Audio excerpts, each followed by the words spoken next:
কিভাবে বানাবো রসগোল্লা? তাহলে চলুন খুব সহজভাবে আজ বানিয়ে দেখাবো রসগোল্লা।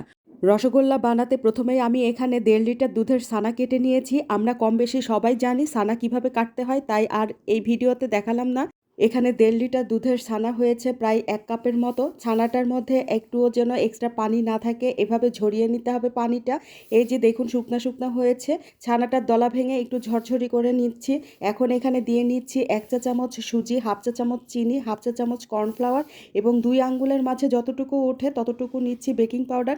এবার শুকনো উপকরণগুলো ভালোভাবে মিক্স করে নেব।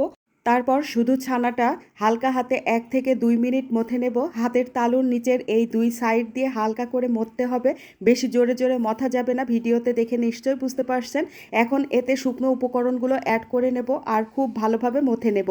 এমনভাবে মথে নিতে হবে যেন একটা স্মুথ ডো হয়, আর এই ডো দিয়েই তৈরি করতে হবে রসগোল্লা। ৩ থেকে ৪ মিনিট সময় ধরে ডোটা মথে নিতে হবে।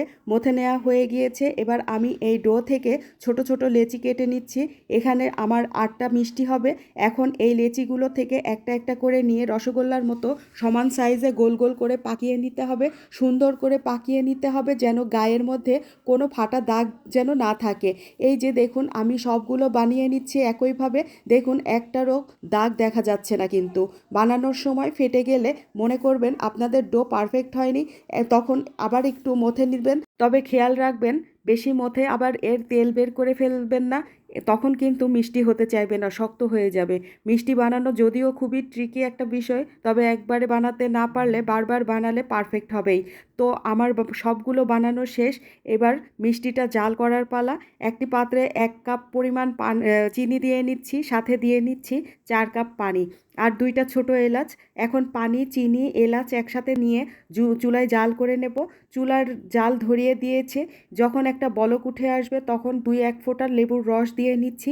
শিরায় বলক উঠে এলেই এতে তখন মিষ্টিগুলো একটা একটা করে ছেড়ে দিব এবং ঢাকনা দিয়ে ঢেকে প্রথম ৫ মিনিট মিডিয়াম টু হাই হিটে জাল করে নেব এবং পরে ১৫ মিনিট মিডিয়াম হিটে জাল করে নেব। এর মাঝে কোনোভাবেই ঢাকনা খোলা যাবে না, তবে মাঝে মাঝে পাত্রটা শুধু একটু দুলিয়ে দিতে হবে। এভাবে টোটাল ২০ মিনিট জাল করে রান্না করতে হবে। ২০ মিনিট পর চুলা বন্ধ করে দিতে হবে এবং মিষ্টির পাত্রটি গরম চুলাতেই ঢাকনা দিয়ে ওভাবেই ৩ থেকে ৪ ঘন্টার জন্য রেস্টে রেখে দিতে হবে। ৩ থেকে ৪ ঘন্টা পর পুরোপুরি ঠান্ডা হয়ে গিয়েছে। দেখুন এখন সার্ভ করে দেখিয়ে দিচ্ছি, দেখুন কতটা পারফেক্ট হয়েছে। একটা কেটে দেখিয়ে দিচ্ছি। দেখুন ভেতরটা পুরোপুরি সুন্দরভাবে হয়েছে এবং ভিতরটা খুবই রসালো হয়েছে, দেখে বুঝতেই পারছেন নিশ্চয়। এমন পারফেক্ট রসগোল্লা যদি বাসাতেই বানানো যায় তাহলে আর বাহিরের অস্বাস্থ্যকর মিষ্টি খাওয়ার প্রয়োজন কি। বাড়িতে একবার হলেও ট্রাই করে দেখতে পারেন। আর কোথাও বুঝতে অসুবিধা হলে আমাকে কমেন্টে জানাবেন, আমি রিপ্লাই দেওয়ার চেষ্টা করব ইনশাল্লাহ।